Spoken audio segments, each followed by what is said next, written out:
Giovanni, hoje vocês pegaram uma equipe mais entrosada, uma equipe que deram mais dificuldade para vocês e praticamente vocês fizeram os gols no erro deles. Qual a sua avaliação? Avaliação boa, um jogo complicado no primeiro tempo, bola lá, bola cá, jogo de transição, virou 0 a 0, graças a Deus no segundo tempo conseguimos puxar 2 contra-ataques, fazer os gols no erro dos caras e vamos dar continuidade aí na competição que semana que vem é pedreira. Beleza, boa sorte aí na próxima fase. Valeu, rapaziada, tamo junto. Ô Bina, hoje quando você foi exigido, você foi muito eficiente. E de quebra ali no final, você pegou e marcou o 4º gol. E agora vocês estão na semifinal. Eu acho que nessa questão de aparecer quando é exigido, eu acho que só mostra o quanto o nosso trabalho no dia a dia está sendo realizado com sucesso.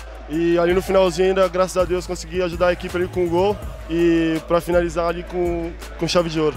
E agora, na semifinal, vocês vão pegar o maior ganhador da Copa Zona Livre, que é o Fênix do Itaim.